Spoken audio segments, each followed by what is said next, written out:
불자님들, 마음의 길을 걷는 도반님들, 오늘 이 시간 함께 해주셔서 고맙습니다. 혹시 이런 밤을 보내신 적 있으십니까? 천장만 바라보며 뒤척이는 밤. 내 자식이 또 한 번 시험에서 떨어졌다는 소식을 들은 그날 밤. 취업 준비를 시작한 지 벌써 몇 년째인데 아직도 좋은 소식이 없는 그 답답한 마음.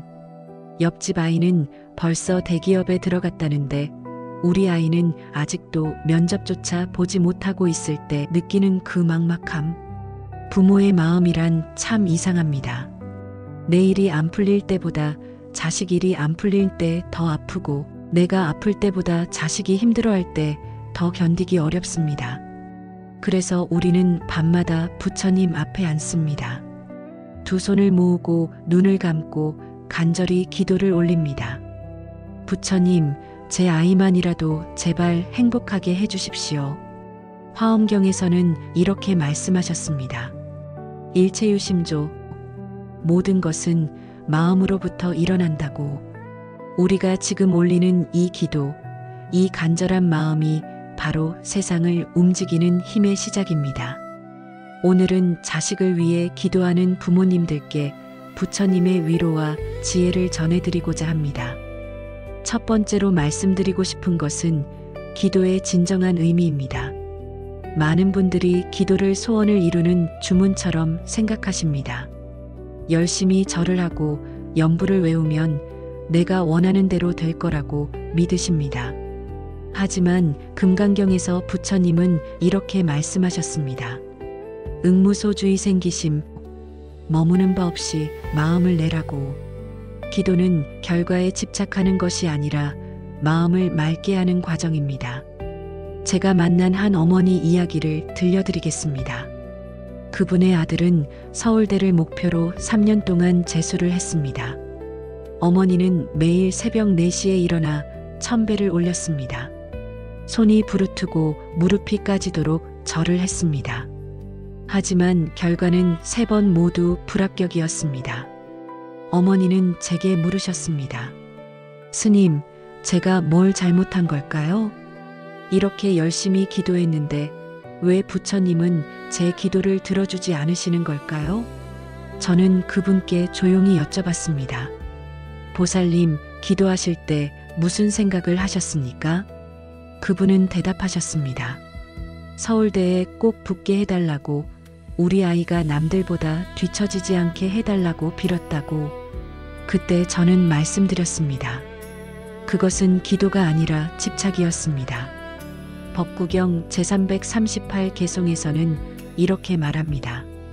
집착에서 근심이 생기고 집착에서 두려움이 생긴다고. 기도는 내 뜻을 관철시키려는 것이 아니라 부처님의 뜻에 내 마음을 맡기는 것입니다. 그 어머니는 눈물을 흘리며 물으셨습니다. 그럼 저는 어떻게 기도해야 합니까? 저는 이렇게 답했습니다. 아이가 서울대에 가든 지방대에 가든 취업이 빨리 되든 늦게 되든 그 아이가 자신의 길에서 행복하기를 바라는 마음으로 기도하십시오. 결과가 아니라 그 아이의 평안을 위해 기도하십시오. 육조 해능 대사는 말씀하셨습니다. 본래 무일물, 본래 아무것도 없는데 어디에 먼지가 끼겠는가. 우리의 기도도 마찬가지입니다. 원하는 결과에 집착하면 그것이 오히려 먼지가 되어 마음을 흐립니다. 두 번째로 말씀드릴 것은 부모의 불안이 자식에게 미치는 영향입니다. 여러분, 이런 경험 있으십니까? 아이가 시험을 앞두고 있을 때 더 불안한 건 아이가 아니라 부모입니다. 아이한테 공부 열심히 하라고 잔소리하면서 정작 우리 자신은 불안에 떨고 있습니다. 밤에 잠을 못 자고 핸드폰만 들여다봅니다. 다른 집 아이들은 어떻게 하고 있나? 우리 아이만 뒤처지는 건 아닌가? 그런데 아십니까? 이 불안한 에너지가 고스란히 아이에게 전달된다는 것을요. 유식학에서는 알라야식, 즉 우리의 깊은 의식이 서로 영향을 주고받는다고 말합니다. 부모의 불안한 마음은 말하지 않아도 아이의 마음속으로 스며듭니다. 제가 상담했던 한 대학생의 이야기입니다. 그 학생은 공무원 시험을 준비하고 있었습니다. 공부는 열심히 하는데 시험만 보면 머리가 하얘진다고 했습니다. 시험장에 들어가면 어머니 얼굴이 떠오른다고 했습니다. 걱정하시는 어머니, 한숨 쉬시는 어머니, 이번엔 꼭 붙어야 한다고 말씀하시는 어머니. 그 모습이 떠올라서 손이 떨리고 글자가 보이지 않는다고 했습니다. 여러분, 이것이 바로 집착의 무서움입니다. 사랑한다는 이유로 오히려 아이를 짓누르고 있는 겁니다. 반야심경에서는 무소득, 얻을 것이 없다고 말씀하십니다. 얻으려는 마음을 내려놓을 때 비로소 진정한 자유가 옵니다. 그렇다면 우리는 어떻게 해야 할까요? 먼저 내 마음부터 평안해져야 합니다. 아이를 위한 기도를 하기 전에 나 자신을 위한 기도부터 해야 합니다. 부처님, 제 마음의 불안을 거두어 주소서. 제 마음의 조급함을 내려놓게 해주소서. 제가 먼저 평안해야 아이도 평안할 수 있습니다. 어느 날 한 어머니가 찾아오셨습니다. 아들이 취업 준비를 한 지 3년이 넘었는데 아직도 합격 소식이 없다고 했습니다. 그분은 제게 이렇게 물으셨습니다. 스님, 제가 무슨 업보가 있길래 아들이 이렇게 고생하는 걸까요? 저는 그분의 손을 잡고 말씀드렸습니다. 보살님, 그건 업보가 아닙니다. 그것은 그 아이만의 인연이고 시간입니다. 세상의 모든 꽃이 같은 시기에 피지 않듯이 사람도 각자의 때가 있습니다. 법화경에서는 이렇게 말씀하십니다. 제법실상 모든 법의 참모습은 있는 그대로입니다. 우리 아이의 지금 모습이 바로 그 아이의 참모습입니다. 빨리 꽃 피우려고 억지로 잡아당기면 오히려 줄기가 부러집니다. 세 번째로 말씀드릴 것은 진정한 성공의 의미입니다. 우리 사회는 성공을 참 좁게 정의합니다. 좋은 대학, 좋은 직장, 높은 연봉, 이것만이 성공이라고 가르칩니다. 하지만 부처님께서 말씀하신 성공은 다릅니다. 열반경에서 부처님은 이렇게 말씀하셨습니다. 상나가정, 영원한 즐거움, 참된 나, 깨끗함이 진정한 행복이라고. 외부의 조건이 아니라 내면의 평화가 진정한 성공입니다. 제가 아는 한 청년 이야기를 들려드리겠습니다. 그 청년은 명문대를 나와서 대기업에 들어갔습니다. 남들이 보기엔 완벽한 성공이었습니다. 부모님도 너무 자랑스러워 하셨습니다. 하지만 그 청년은 행복하지 않았습니다. 매일 아침 출근하는 게 고역이었습니다. 하기 싫은 일을 억지로 하면서 살았습니다. 몇 년을 버티다가 결국 우울증이 왔습니다. 그리고 어느 날 모든 걸 그만두고 시골로 내려갔습니다. 작은 카페를 하나 열었습니다. 수입은 대기업 다닐 때의 3분의 1도 안 됩니다. 하지만 그 청년은 말했습니다. 이제야 살 것 같다고, 이제야 숨을 쉴 수 있다고. 여러분, 이것이 무엇을 의미할까요? 세상이 말하는 성공과 진정한 행복은 다르다는 것입니다. 우리가 자식을 위해 기도할 때도 마찬가지입니다. 좋은 직장에 들어가게 해달라고 기도하기 전에 이렇게 기도해야 합니다. 이 아이가 자기 마음이 원하는 길을 찾게 해주소서. 이 아이가 자신의 삶을 사랑하게 해주소서. 이 아이가 매일 아침 감사하는 마음으로 눈을 뜨게 해주소서. 장자는 말했습니다. 지인무기, 지극한 사람은 자기가 없다고. 자기 욕심을 내려놓을 때 비로소 참된 삶이 시작됩니다. 우리 아이들도 마찬가지입니다. 남과 비교하는 삶이 아니라 자기 자신으로 사는 삶. 그것이 진정한 성공입니다.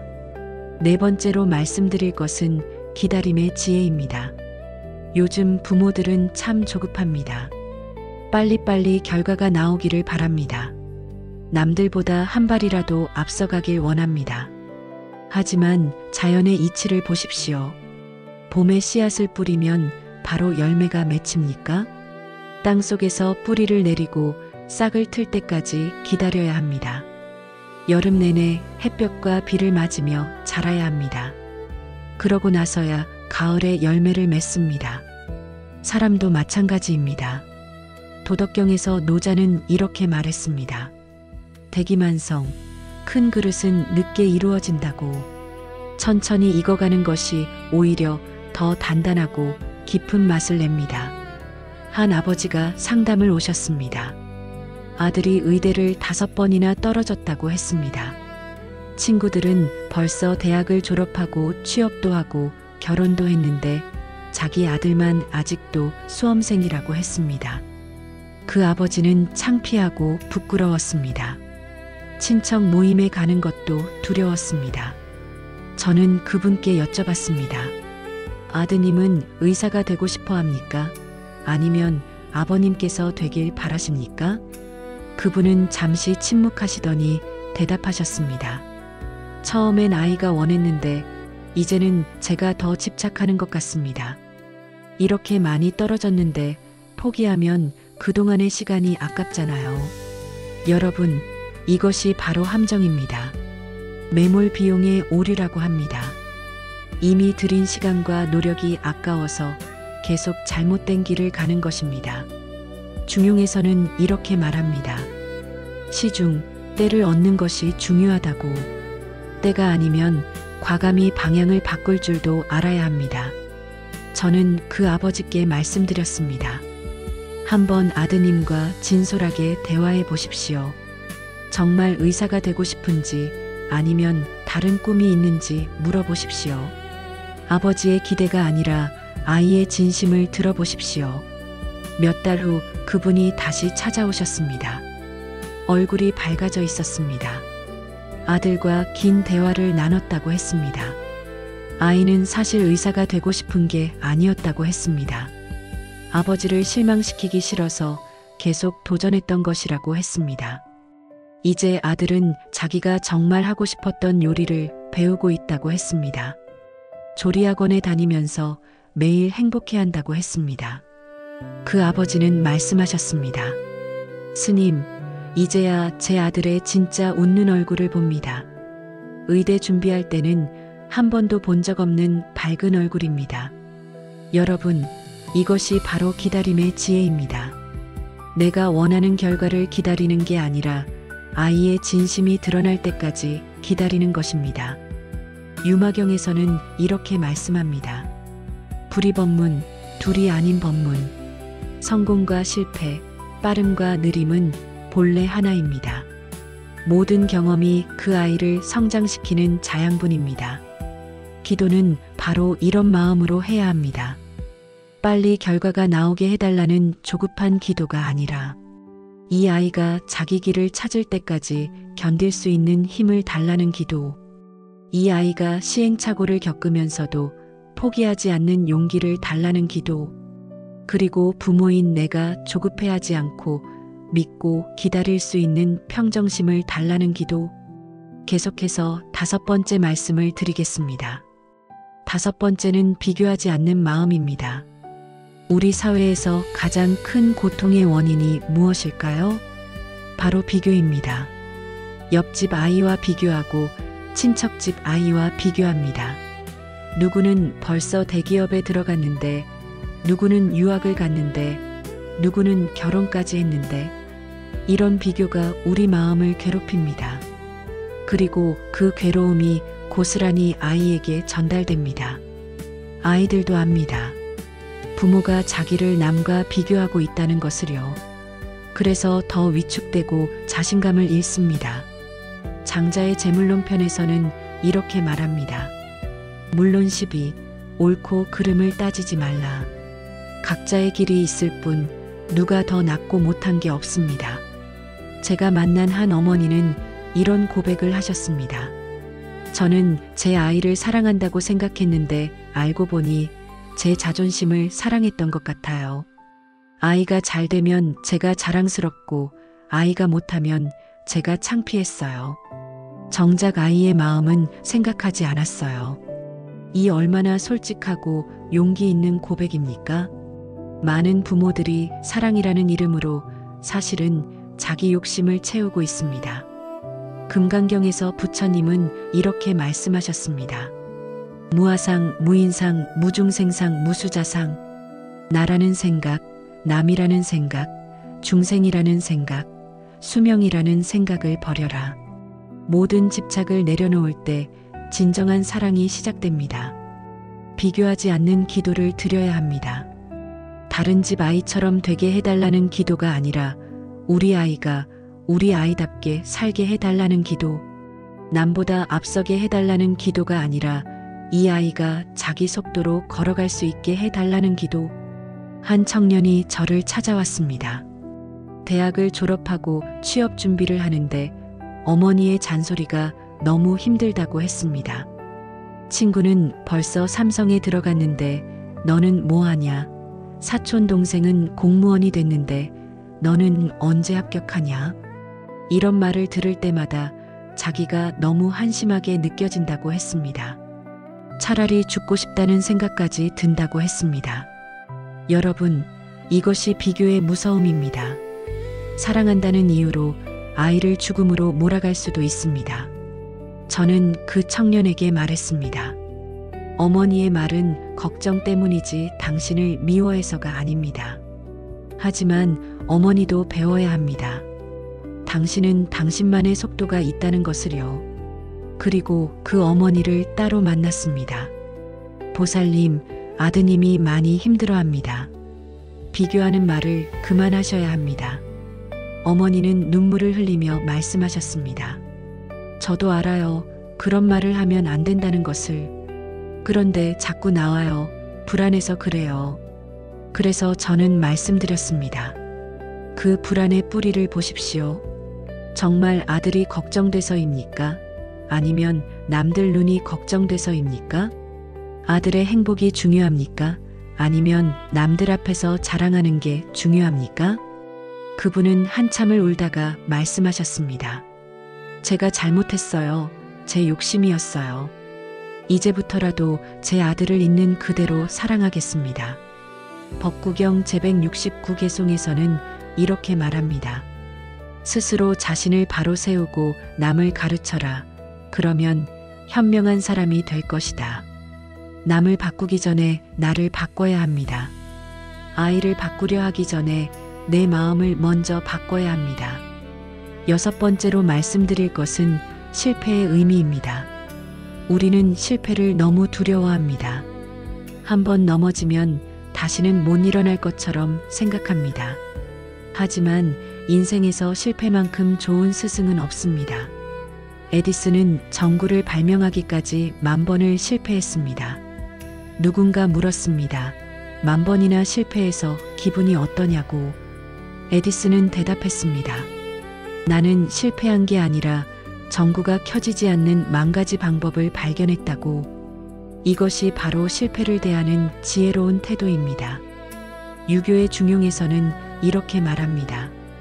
과이불개 시위가에 잘못을 알고도 고치지 않는 것이 진짜 잘못이다. 실패 자체는 잘못이 아닙니다.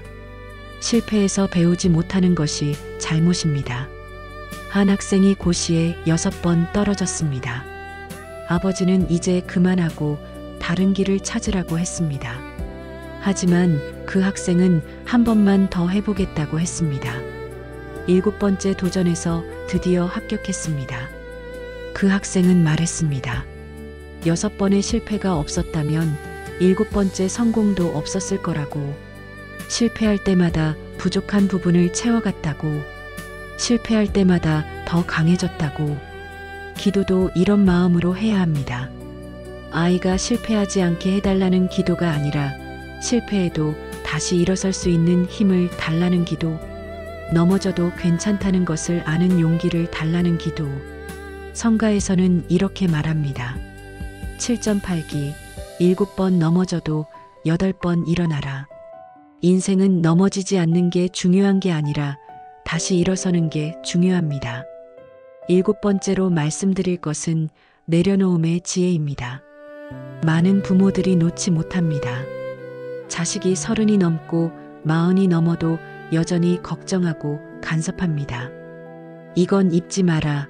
저 사람은 만나지 마라. 그 일은 하지 마라. 끊임없이 통제하려 합니다. 하지만 도덕경에서 노자는 이렇게 말했습니다. 위무이 사무사, 함이 없음으로써 하고 일이 없음으로써 일한다. 진정한 사랑은 붙잡는 게 아니라 놓아주는 것입니다. 제가 아는 한 어머니는 딸이 40이 넘도록 결혼하지 않자 매일 전화로 잔소리를 했습니다. 결혼해야 한다. 애 낳아야 한다. 빨리 좋은 사람 만나야 한다. 딸은 스트레스로 어머니 전화를 받지 않게 되었습니다. 관계가 멀어졌습니다. 어느 날 그 어머니가 저를 찾아오셨습니다. 딸이 저를 피해요. 제가 뭘 잘못한 걸까요? 저는 여쭤봤습니다. 딸의 행복을 바라십니까? 아니면 딸이 어머니 뜻대로 사는 걸 바라십니까? 그분은 깨달았습니다. 자기가 딸의 행복이 아니라 자기 기준을 강요하고 있었다는 것을요. 유마경에서는 이렇게 말씀합니다. 수병역병 여시행, 병든 자를 따라 병들어라. 자식의 아픔에 공감하되 자식의 인생을 대신 살아주려 하지 말라는 뜻입니다. 내려놓는다는 것은 포기하는 게 아닙니다. 사랑하되 집착하지 않는 것입니다. 걱정하되 통제하지 않는 것입니다. 곁에 있되 간섭하지 않는 것입니다. 한 아버지가 아들의 사업 실패 이야기를 했습니다. 아들이 식당을 차렸는데 1년 만에 망했다고 했습니다. 빚만 3천만 원 남았다고 했습니다. 아버지는 화가 났습니다. 하지 말라고 했는데 왜 제 고집대로 했냐고 아들을 꾸짖었습니다. 아들은 말이 없었습니다. 그러다 어느 날 아버지가 깨달았습니다. 아들이 한번 실패했다고 인생이 끝난 건 아니라는 것을요. 오히려 젊을 때 실패를 경험하는 게 나중에 도움이 될 수도 있다는 것을요. 그래서 아들에게 말했습니다. 미안하다. 아빠가 너를 믿지 못했다. 실패해도 괜찮다. 다시 시작하면 된다. 아들은 아버지 품에서 울었습니다.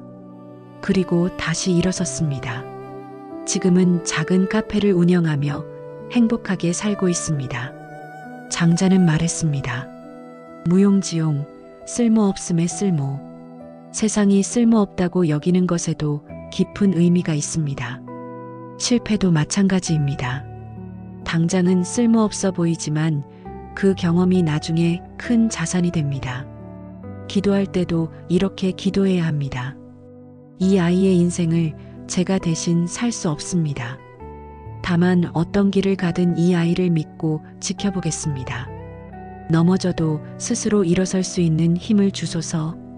제가 놓아줄 수 있는 용기를 주소서. 8번째로 말씀드릴 것은 감사하는 마음입니다. 우리는 없는 것에만 집중합니다. 취업이 안 됐다. 결혼을 안 했다. 집이 없다. 하지만 있는 것을 보십시오. 건강한 몸이 있습니다. 맑은 정신이 있습니다. 사랑하는 가족이 있습니다. 오늘 하루를 살아갈 힘이 있습니다. 법구경 제197개송에서는 이렇게 말합니다. 즐겁게 살자. 미워하는 사람들 가운데서도 미워하지 않으면서 감사하는 마음으로 살 때 모든 것이 축복이 됩니다. 한 어머니가 아들 이야기를 했습니다. 35세인데 아직 결혼도 안 하고 변변한 직장도 없다고 했습니다. 친구들은 다 집도 사고 애도 낳았는데 자기 아들만 뒤처진다고 했습니다. 그래서 저는 여쭤봤습니다. 아드님이 건강합니까? 예, 건강합니다. 아드님이 착합니까? 예, 효자입니다. 아드님이 매일 밝게 웃습니까? 예, 성격이 좋아요. 그렇다면 그것만으로도 충분히 감사하지 않습니까? 그분은 그제야 깨달았습니다. 자기가 얼마나 큰 축복 속에 살고 있는지를요. 아들이 건강하고 착하고 행복하다면 그게 가장 중요한 거라는 것을요. 법화경에서는 이렇게 말씀하십니다. 시방 3세제불 모든 부처님께서 중생을 평등하게 보신다. 부처님 눈에는 대기업 다니는 아이나 백수인 아이나 똑같이 소중한 중생입니다. 우리도 그런 눈으로 아이를 봐야 합니다. 기도도 감사의 기도를 드려야 합니다. 없는 것을 달라는 기도가 아니라 있는 것에 감사하는 기도. 이 아이가 내 곁에 있음에 감사합니다. 이 아이가 건강함에 감사합니다. 이 아이가 웃을 수 있음에 감사합니다. 이런 기도를 드릴 때 마음이 평안해집니다. 9번째로 말씀드릴 것은 현재를 사는 지혜입니다. 우리는 항상 미래 걱정을 합니다. 내년에는 어떻게 될까? 10년 후에는 어떻게 될까? 하지만 미래는 아직 오지 않았습니다. 우리에게 주어진 시간은 오직 지금 이 순간뿐입니다. 선어록에서는 이렇게 말합니다. 직심시도 바른 마음이 곧 도다. 지금 이 순간에 충실할 때 미래도 저절로 열립니다. 한 아버지가 딸의 대학 입시 이야기를 했습니다. 1년 후 대학 입시가 걱정된다고 했습니다. 성적이 오르지 않으면 어쩌나, 원하는 대학에 못 가면 어쩌나, 밤에 잠도 못 잔다고 했습니다. 저는 말씀드렸습니다. 1년 후 걱정하지 마십시오. 오늘 딸과 어떻게 보낼지 생각하십시오. 오늘 딸에게 어떤 말을 해줄지 생각하십시오. 오늘 저녁을 함께 먹으며 딸의 이야기를 들어주십시오. 그렇게 오늘을 충실히 살면 1년 후는 저절로 좋은 결과로 이어집니다. 금강경에서 부처님은 말씀하셨습니다. 과거심 불가득, 현재심 불가득, 미래심 불가득. 과거 마음도 잡을 수 없고, 현재 마음도 잡을 수 없고, 미래 마음도 잡을 수 없다. 모든 것은 흘러갑니다. 집착하지 말고 지금 이 순간을 살아야 합니다. 기도도 현재의 기도를 드려야 합니다. 미래에 좋은 일이 생기게 해달라는 기도가 아니라 지금 이 순간 평안하게 해달라는 기도.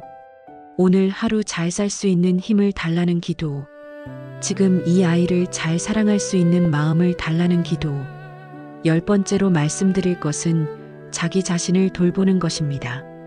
많은 부모들이 자식만 생각하고 자기 자신은 돌보지 않습니다. 자식 뒷바라지하느라 자기 건강은 챙기지 못합니다. 자식 교육비 대느라 자기는 낡은 옷만 입습니다. 하지만 이것은 잘못된 사랑입니다. 비행기에서 산소 마스크가 떨어지면 어른이 먼저 착용하라고 합니다. 어른이 먼저 살아야 아이도 살릴 수 있기 때문입니다. 부모가 먼저 행복해야 자식도 행복합니다. 유식학에서는 이렇게 말합니다. 자타불이 자기와 남이 둘이 아니다. 나를 사랑하는 것이 곧 남을 사랑하는 것입니다. 한 어머니가 우울증으로 고생하고 있었습니다. 아들 뒷바라지하느라 자기 시간이 전혀 없었습니다.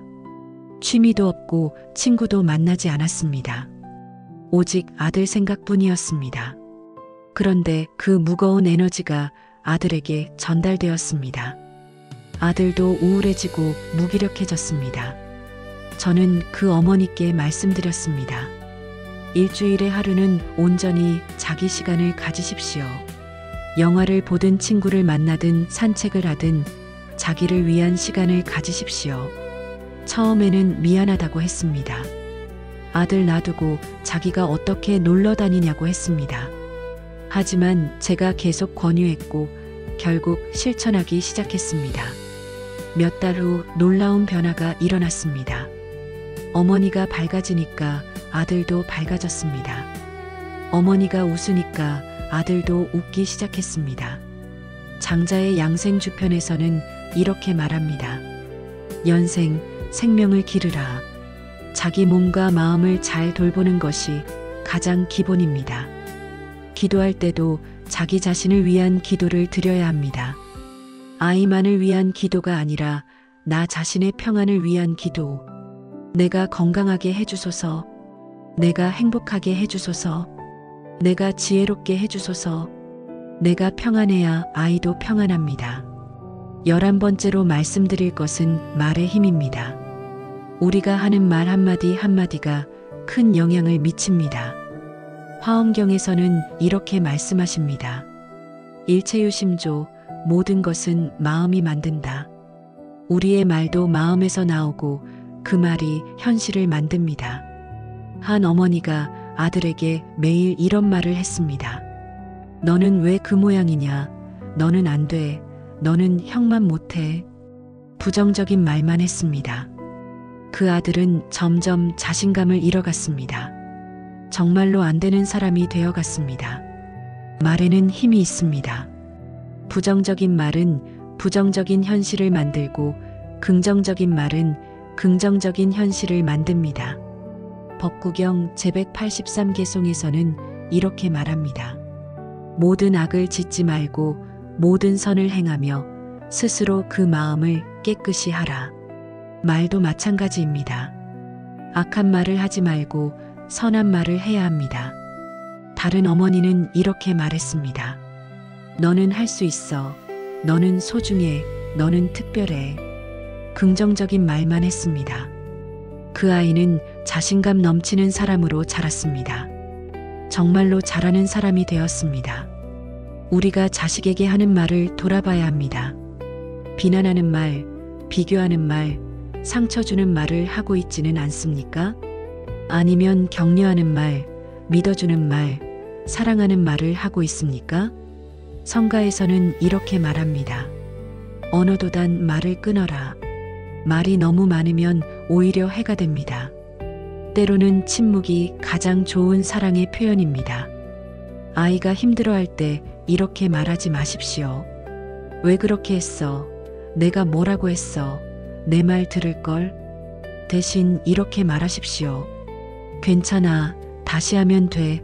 나는 너를 믿어. 아니면 아무 말도 하지 말고 그냥 안아주십시오. 때로는 침묵 속의 포옹이 천마디 말보다 낫습니다. 기도할 때도 말을 조심해야 합니다. 부정적인 말로 기도하지 마십시오. 우리 아이가 실패하지 않게 해주세요가 아니라 우리 아이가 성장하게 해주세요. 우리 아이가 남들에게 지지 않게 해주세요가 아니라 우리 아이가 자기답게 살게 해주세요. 긍정적인 말로 기도하십시오. 12번째로 말씀드릴 것은 인연의 법칙입니다. 모든 일에는 때가 있고 인연이 있습니다. 아무리 노력해도 인연이 아니면 이루어지지 않습니다. 반대로 때가 되면 저절로 이루어집니다. 반야심경에서는 이렇게 말씀하십니다. 색즉시공, 공즉시색, 형상이 곧 공이요, 공이 곧 형상이다. 모든 것은 인연 따라 생겨나고 인연 따라 사라집니다. 한 청년이 10년 동안 한 회사만 지원했습니다. 그 회사에 꼭 들어가고 싶었습니다. 하지만 10번 모두 떨어졌습니다.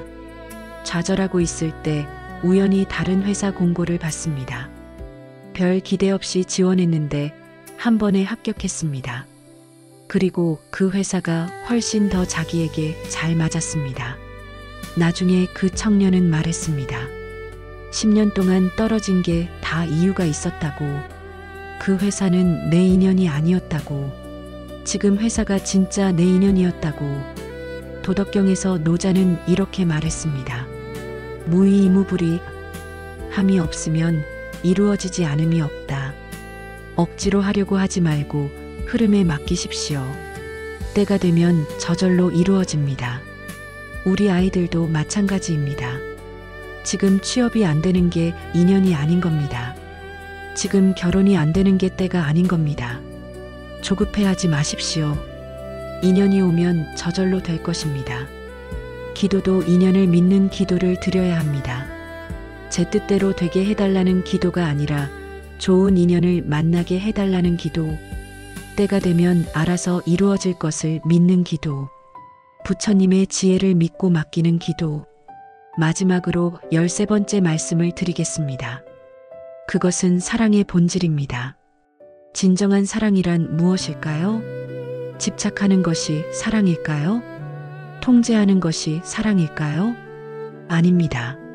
진정한 사랑은 자유입니다. 유마경에서는 이렇게 말씀하십니다. 불이법문, 둘이 아닌 법. 나와 너는 본래 하나이지만 동시에 각자의 길이 있습니다. 사랑한다는 것은 그 길을 존중해 주는 것입니다. 한 아버지가 딸에게 이렇게 말했습니다. 아빠가 너를 사랑하는 방법은 너를 자유롭게 하는 거야. 내가 어떤 선택을 하든 아빠는 응원할 거야. 내가 실패해도 아빠는 너를 믿을 거야.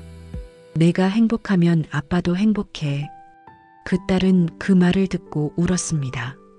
그리고 자신감을 가지고 자기 길을 가기 시작했습니다. 실패도 하고 넘어지기도 했지만 다시 일어섰습니다. 아버지가 자기를 믿어준다는 것을 알았기 때문입니다. 장자는 말했습니다. 소요유, 자유롭게 논일라. 진정한 행복은 자유로울 때 옵니다. 우리 아이들도 자유로워야 합니다. 부모의 기대에서 자유롭고 세상의 시선에서 자유롭고 자기 자신의 두려움에서도 자유로워야 합니다. 그래야 진정한 자기 삶을 살 수 있습니다. 기도의 마지막은 이것이어야 합니다. 이 아이가 자유롭게 해주소서. 내 집착에서 자유롭게 해주소서. 세상의 틀에서 자유롭게 해주소서. 그리고 나 자신도 자유롭게 해주소서. 자식 걱정에서 자유롭게 해주소서. 불안에서 자유롭게 해주소서. 불자님들, 오늘 이 말씀이 여러분의 마음에 작은 위로가 되었기를 바랍니다. 자식을 위한 기도는 아름답습니다. 하지만 그 기도가 집착이 되어서는 안 됩니다. 진정한 기도는 맡기는 것입니다. 부처님의 자비에 맡기고 아이의 인연에 맡기고 우주의 흐름에 맡기는 것입니다. 오늘부터 이렇게 기도하십시오.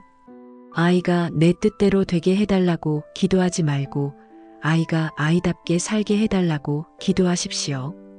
빨리 결과가 나오게 해달라고 기도하지 말고 기다릴 수 있는 힘을 달라고 기도하십시오. 남들처럼 되게 해달라고 기도하지 말고 자기만의 길을 찾게 해달라고 기도하십시오. 그리고 무엇보다 중요한 것은 내가 먼저 평안해지는 것입니다. 내가 평안해야 아이도 평안합니다.